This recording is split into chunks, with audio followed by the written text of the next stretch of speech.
que invita pues a participar a los jóvenes y es un espacio pues que nos permite a todos discutir algunas diferencias que actualmente hemos desarrollado desde el proceso de objeción de conciencia y desde el proceso distrital para efectos pues de contribuir en la participación de los jóvenes. Así entonces, la Rueda de Foros y Alternativas al Conflicto Armado es una iniciativa pues del Centro de Estudios para la Equidad Social.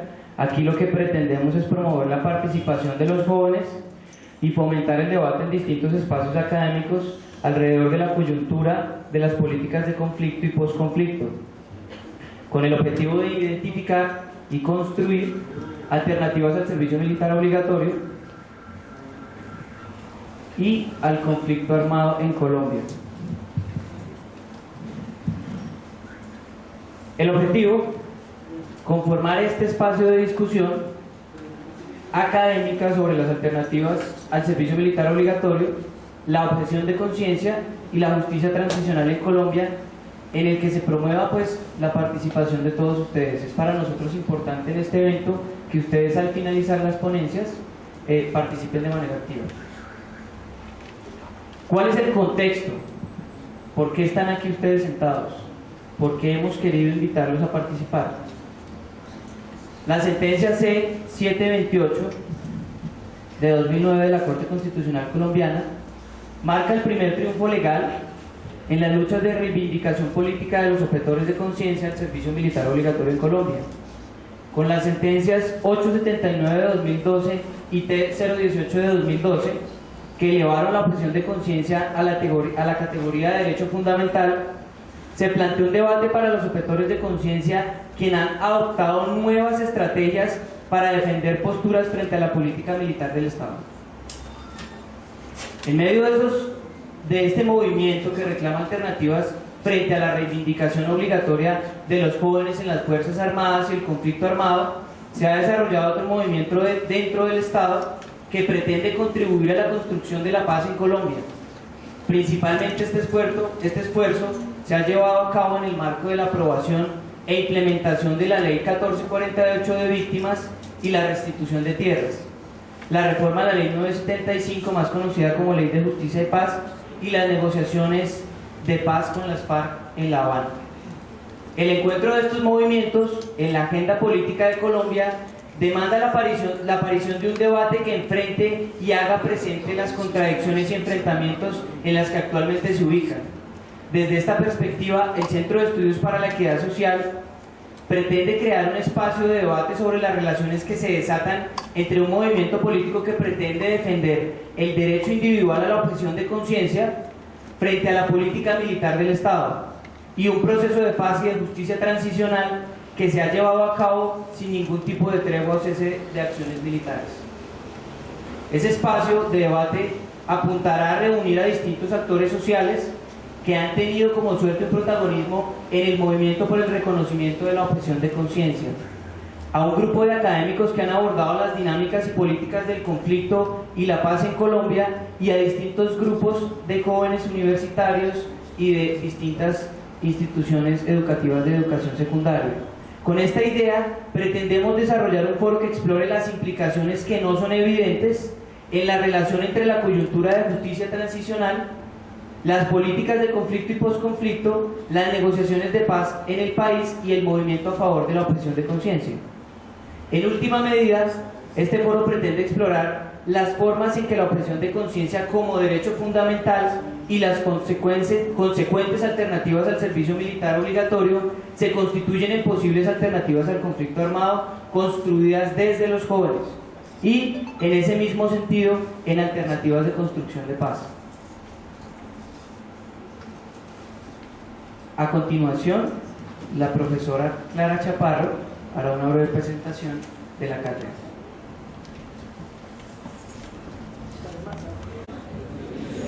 Bueno, primero muy, digamos, alegres de que estén ustedes aquí. Para la Universidad Pedagógica Nacional es un placer tener a los jóvenes y jovencitas de esta localidad. Hemos venido trabajando junto con la localidad y la Secretaría también para los Derechos Humanos de Bogotá y también hacemos un saludo desde aquí a los colegas que desafortunadamente no pueden llegar.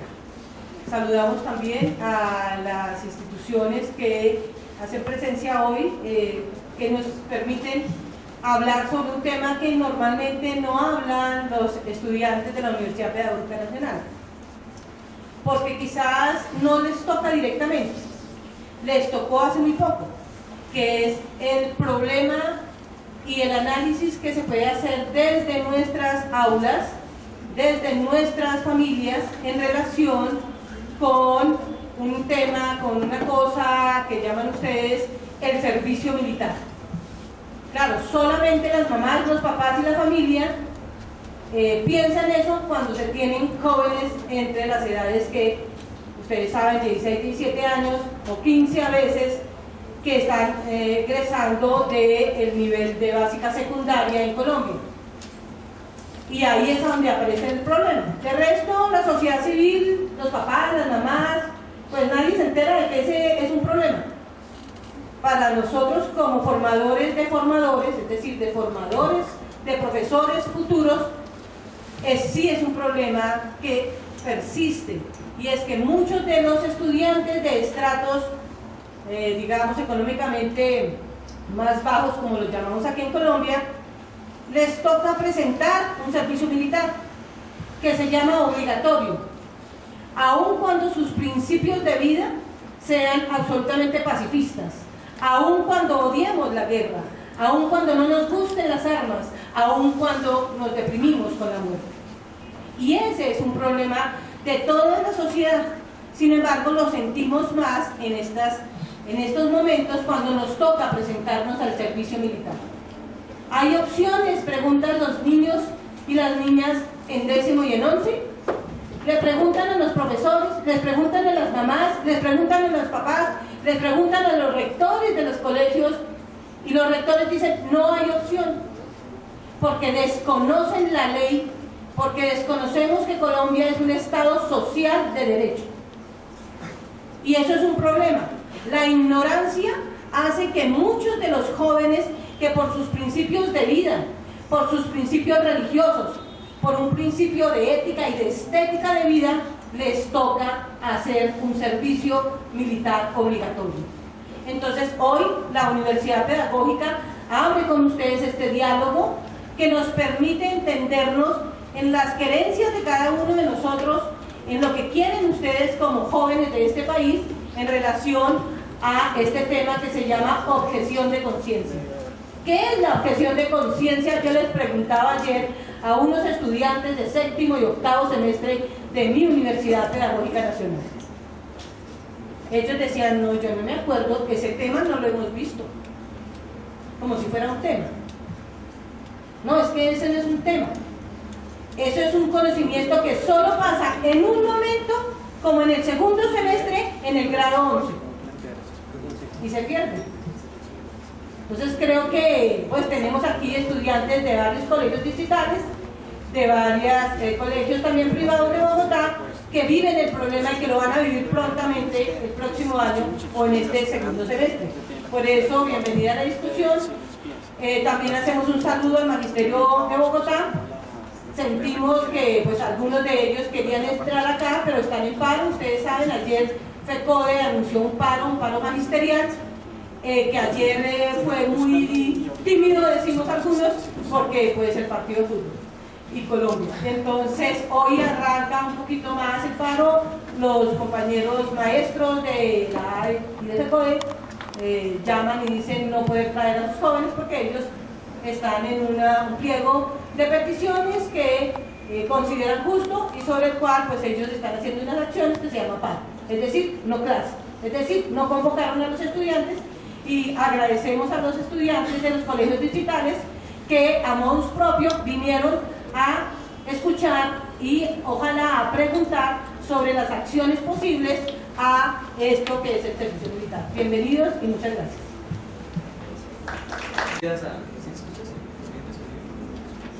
Buenos días. Mejor el sonido ahí. Bueno, buenos días a todos y todas. Para mí es grato estar nuevamente participando en la cátedra Antonio Nariño y Álvarez de la Universidad Pedagógica, y es más grato compartir el escenario con diferentes instituciones que se dedican a la defensa, la promoción y la difusión de los derechos humanos, tal como el Centro de Estudios para la Equidad Social, las mismas instituciones del Estado, la Alcaldía Local de Chapinero, la Secretaría de Gobierno de la Alcaldía de Bogotá. Y rico que en esta cátedra, que ha tenido siempre el espíritu que salga más allá de las paredes de la universidad, podamos contar con la presencia de la sociedad civil.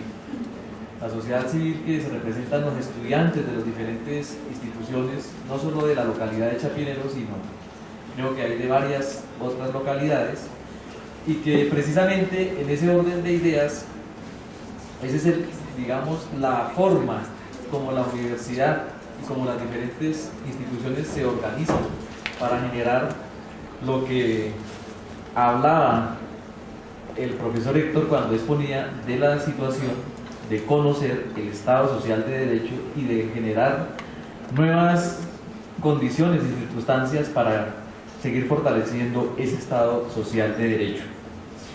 En la charla que pretendo hacer, creo que incluso me toca sacrificar un poco de tiempo por las cuestiones de la logística y el momento en que se empezó. Quiero tocar algunos aspectos fundamentales sobre lo que significa la objeción de conciencia, porque sé que más adelante, en el transcurso del día, se van a mirar en las diferentes charlas con mayor profundidad algunos de los puntos que tienen que ver con ella.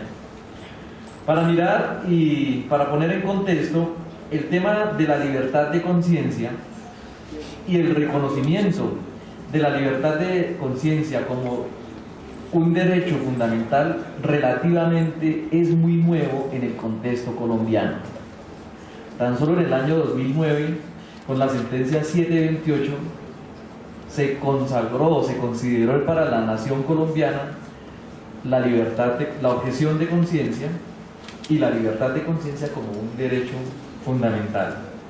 No obstante, a pesar del bloque de constitucionalidad que soporta la Constitución Nacional de Colombia del año 91, debería ser asumido porque ese derecho hace parte del articulado de toda la Declaración Universal de los Derechos del Hombre. Igualmente, hace parte del Pacto de Derechos Civiles y Políticos. También lo encontramos en la Convención Americana de los Derechos Humanos. Y si vamos a los tiempos anteriores, podemos ver que en la Declaración de Virginia de 1776 también el derecho a la libertad de conciencia y a la objeción de conciencia estuvo en el articulado de esa declaración. Pero para iniciar, miremos lo que significa la conciencia para hablar de la objeción de conciencia. Los seres humanos tenemos la capacidad de hacer un ejercicio reflexivo de nuestra forma de pensar y de nuestras formas y de nuestras maneras de actuar. La actuación práctica, la reflexión práctica sobre nuestros actos de vida, sobre nuestras condiciones y nuestros modos de actuación, determinan o están determinados por una conciencia individual, única y exclusiva, que es inherente a todo ser humano. Todas las personas actuamos y a veces, más que actuar, pensamos sobre la validez ética, sobre la validez axiológica de cada una de nuestras actuaciones. Y esa reflexión que hacemos sobre sí mismo es lo que normalmente nosotros determinamos como la conciencia. Pensamos sobre nuestras formas de hacer, sobre nuestras formas de vivir, sobre nuestras formas mismas de pensar y de la validez de si son correctas o no son correctas, o si son válidas o si afectan las formas de ser y de actuar de los otros. Es decir, los seres humanos no somos ingenuos frente a nuestras formas de actuación. Y la conciencia, por eso es un acto individual, extremadamente subjetivo. Y ese acto individual y subjetivo, en nuestro ordenamiento jurídico, es reconocido en el artículo 18 constitucional, que habla de la garantía de la libertad de conciencia. Es decir, que somos libres en cuanto a nuestra subjetividad y nuestra forma de pensar. No solo para el caso del servicio militar obligatorio, que es el tema que vamos a tratar, sino para también otras formas de actuación que van más allá del servicio militar obligatorio. Es decir, nosotros tenemos conciencia frente a nuestras creencias, frente a nuestras visiones de mundo, frente a nuestros imaginarios sociales, políticos, religiosos. Pero hay algo importante que tiene que ver con eso, que el Estado o los estados no pueden regular ni pueden controlar ese nivel individual de la conciencia de los seres humanos. La forma de pensar que tenemos cada uno de nosotros no puede ser normatizada, ni reglada, ni reglamentada por un Estado. Como yo pienso, y como pienso sobre lo que actúo, solo puede ser gobernado por la persona que ejerce ese ejercicio. Entonces démonos cuenta que la conciencia es un acto eminentemente reflexivo e individual.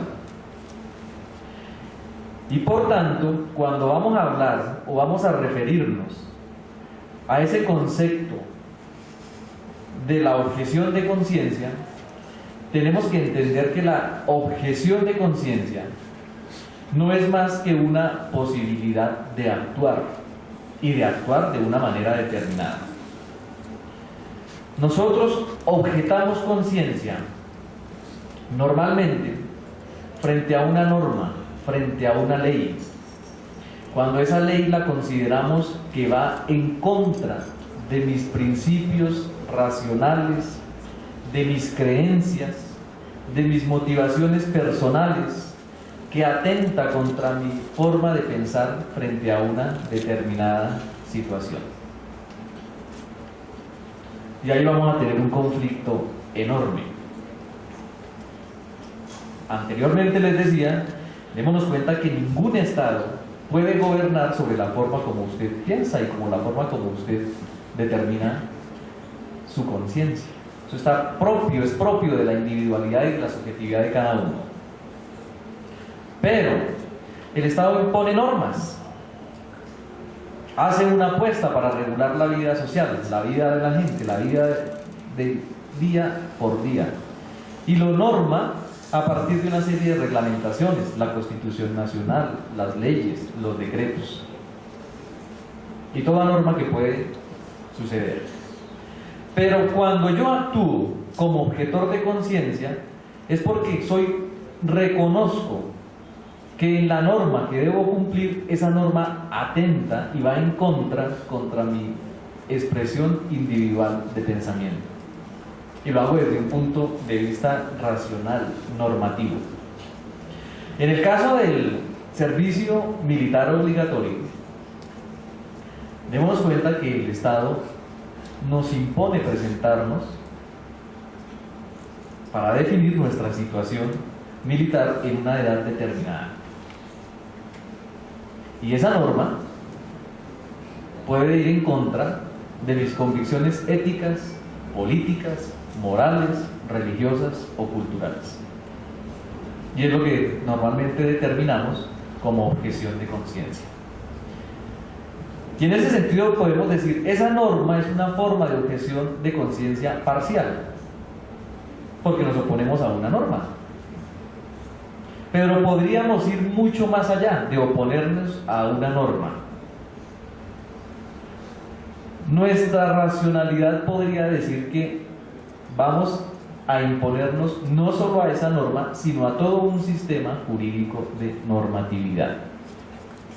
Y eso lo podríamos denominar como una objeción total.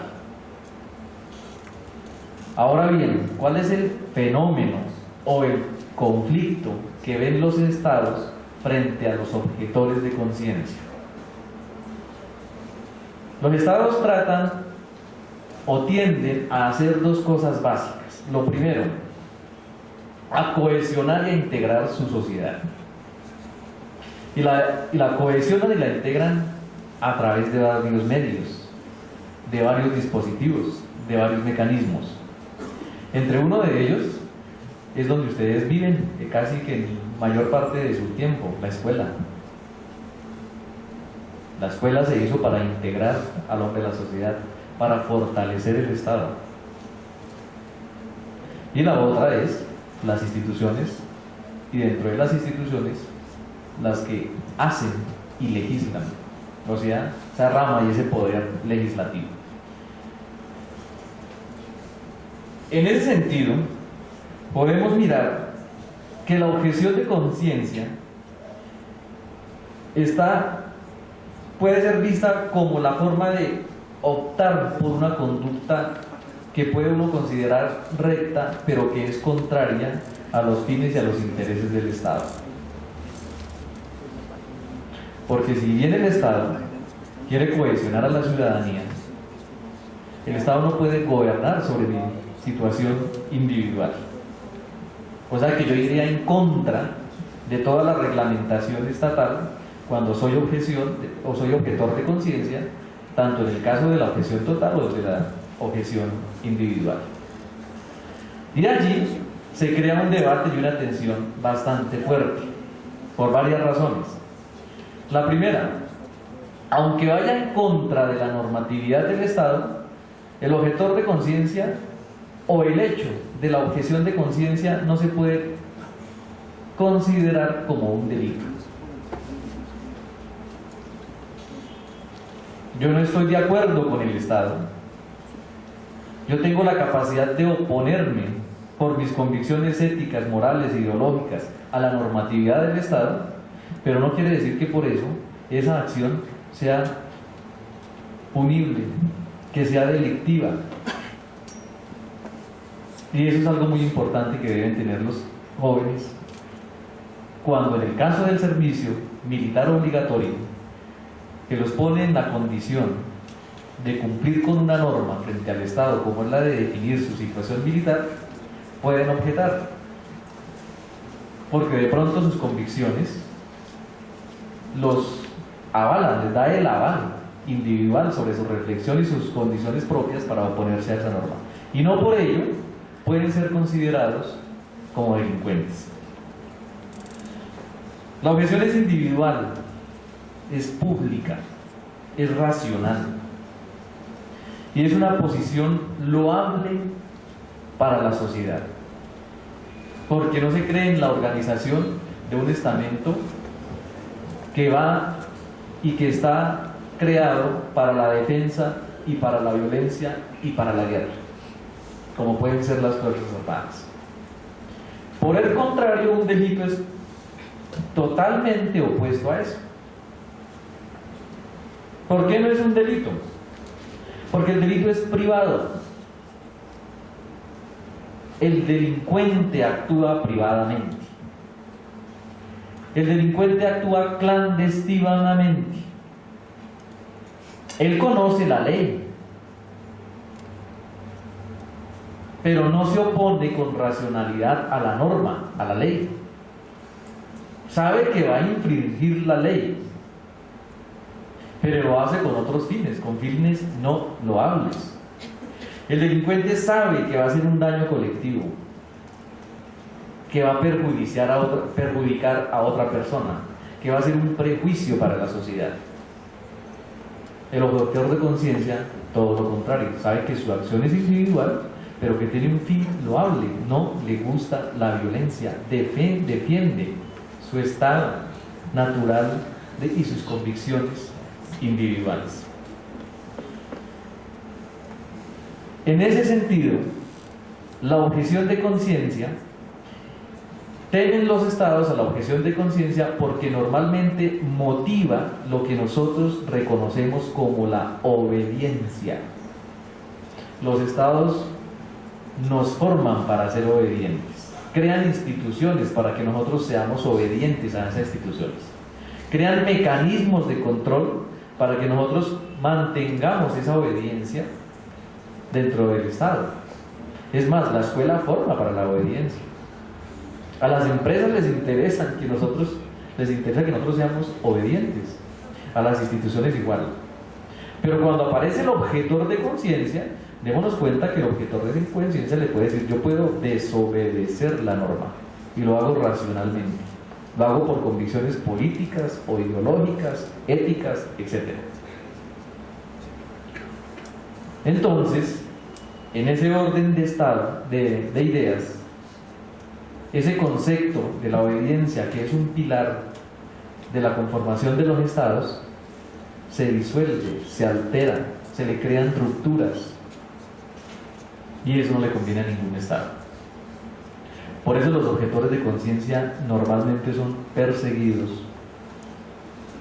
son vulnerados y a veces hasta asesinados, porque la posición de objetor le permite ir en contra de la obediencia que trata de imponer un régimen, cualquier régimen. Ahora bien, pensemos en el caso del servicio militar obligatorio.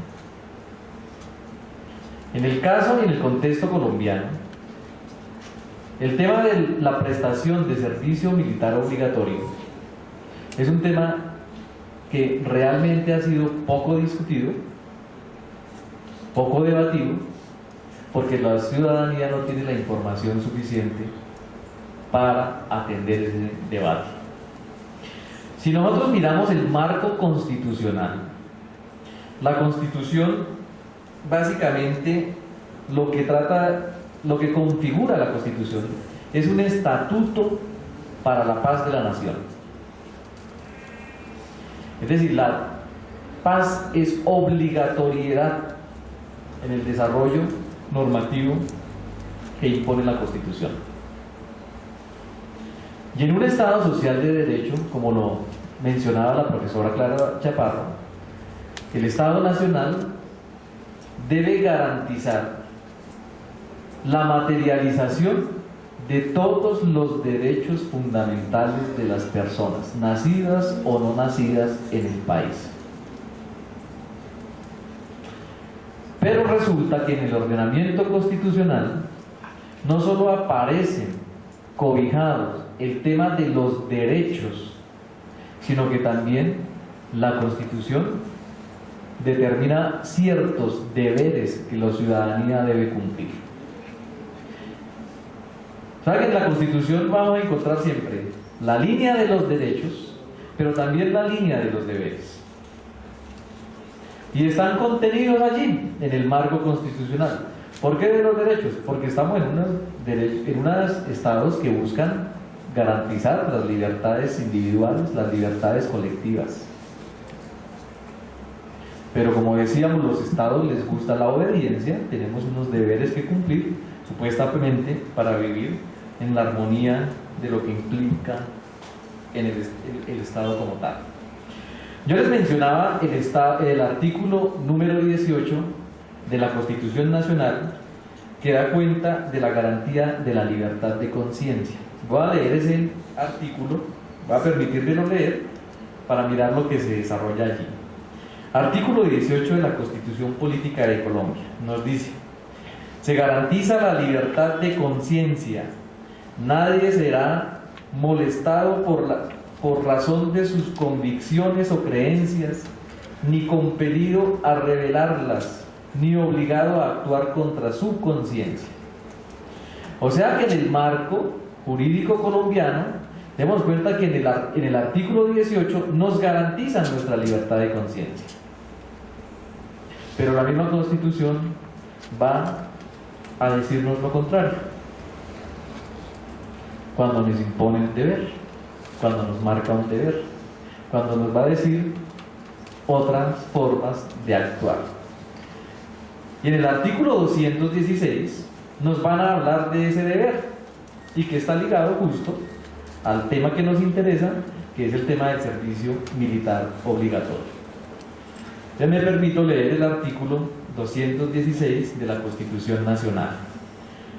Y ese artículo dice lo siguiente: todos los colombianos están obligados a tomar las armas cuando las necesidades públicas lo exigen para defender la independencia nacional y las instituciones públicas. La ley determinará las condiciones que en todo tiempo eximen del servicio militar y las prerrogativas por la presentación del mismo. Entonces démonos cuenta lo que ocurre allí. Por un lado, nos dicen que tenemos un derecho, que nos respetan nuestra libertad de conciencia, y para el caso del servicio militar nos dicen todo colombiano está obligado a tomar las armas cuando el Estado lo considere necesario. Y hay una contradicción allí, podría entenderse como una contradicción, y en esa contradicción nosotros como seres, como ciudadanos, como personas que somos capaces de autodeterminar nuestra propia existencia, podemos tener un punto de vista distinto y tomar una posición distinta. Y viene un problema enorme, jurídicamente enorme, filosóficamente enorme, ideológicamente enorme. ¿Qué prevalece sobre qué? ¿Prevalece la existencia del derecho o prevalece la existencia del deber? Y esa es una discusión que nosotros tenemos que dar. Esa es una discusión que la juventud tiene que pensar. En un Estado social de derecho, ¿qué prevalece? ¿El derecho o el deber? Y definir eso es difícil, es complejo, es profundo dar ese debate. Porque si vamos a tomar una u otra posición, tenemos que profundizar por nuestra conciencia individual. O sea que tendríamos que dar una argumentación fuerte sobre qué consideramos que debe prevalecer. O sea que si vamos a tomar posición o vamos a tomar acciones que nosotros moralmente o que éticamente vamos a concebir como correctas, de acuerdo a nuestras formas de pensar, nos implican que debemos tener una argumentación amplia, sustanciosa, rigurosa. Y esas son características que determinan y que caracterizan al objetor de conciencia. El objetor de conciencia no objeta por moda, por postura, sino por convicción, por argumentación, por conocimiento de cómo funciona el Estado, por conocimiento de cómo se organiza el Estado, por conocimiento de cuáles son sus derechos, cuáles son sus deberes y qué debe primar en cada, si los derechos o los deberes, en condiciones distintas, contextualizadas en situaciones reales, de tiempo, espacios y hechos. Entonces la invitación, cuando pensamos en lo que implica ser objetor de conciencia, démonos cuenta que nos implica unas grandes profundidades para ello. Ahora, volvamos al caso de la objeción de conciencia al servicio militar obligatorio. Una persona puede ser y ejercer la objeción de conciencia, puede ser objetor de conciencia de manera directa frente al caso del servicio militar obligatorio. De manera directa quiere decir cuando la persona se opone a prestar servicio porque considera que de acuerdo con sus convicciones políticas, morales, éticas, que no debe hacer parte de ninguna organización militar, ni hacer parte de ninguna estructura militar.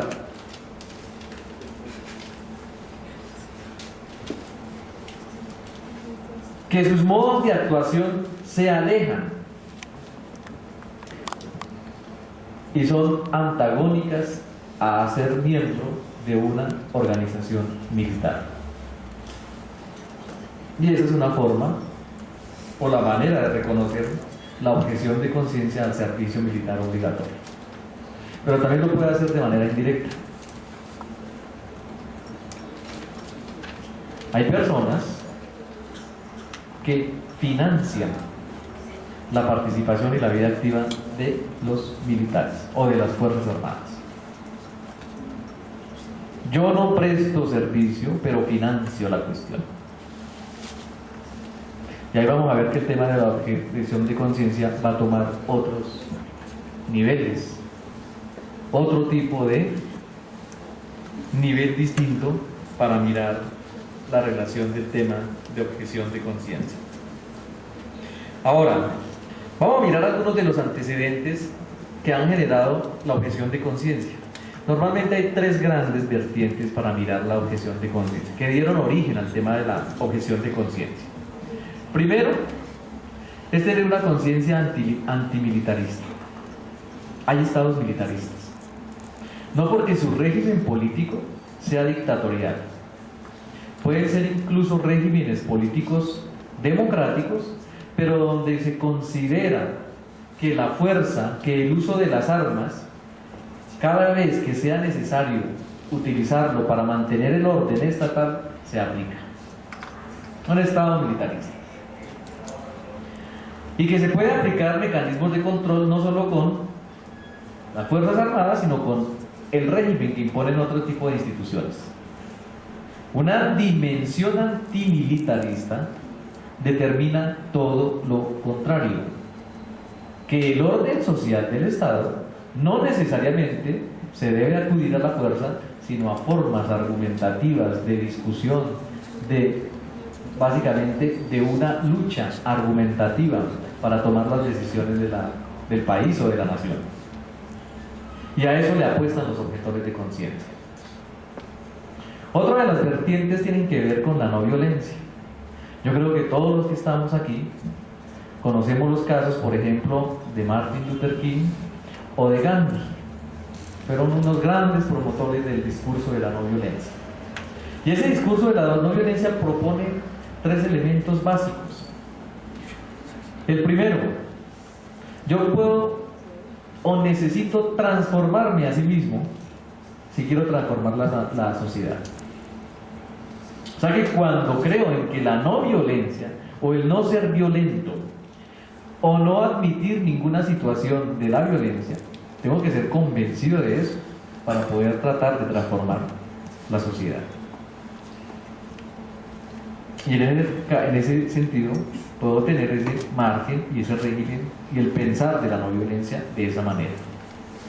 El principio segundo en el tema de la no violencia tiene que plantear que solo es posible transformar la estructura social cuando nosotros, a partir de nuestro ejemplo, podemos contagiar al otro, donde podemos convencer al otro que nuestra forma de actuar es éticamente sana, donde no hay agresión del otro, y podemos llegar a ese nivel de convencimiento.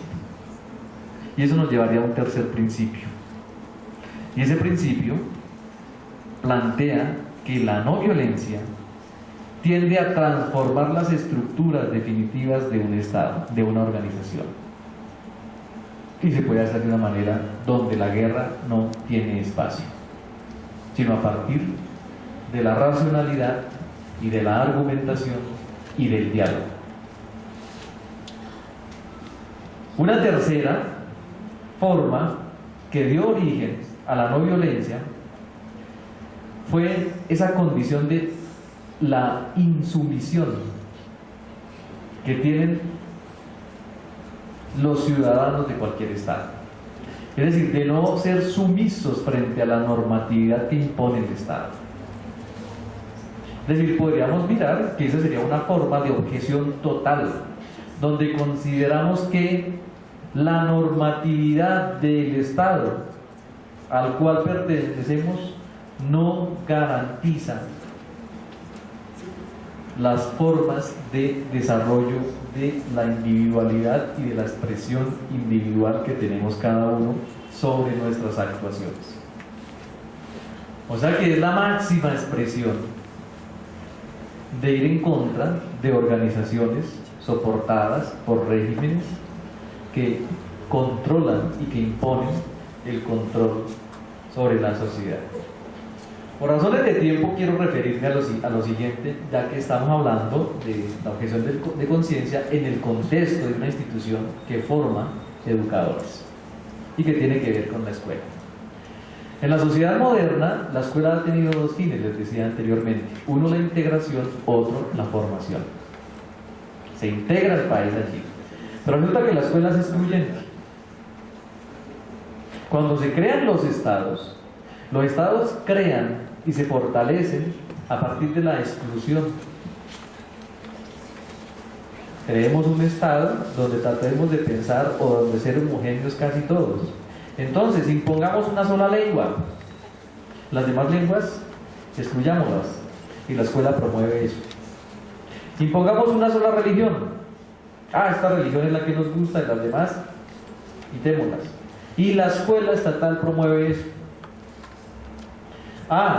Tratemos de generar nuestra identidad nacional. Entonces determinamos unos valores, unos símbolos, etc. Y los demás de las otras comunidades, de los que piensan diferente, piensan eso. Es decir, a la escuela hoy se le convoca a que tiene que formar en derechos humanos. Y los derechos humanos no pueden ser excluyentes.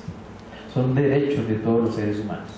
Son garantías de todos los derechos humanos.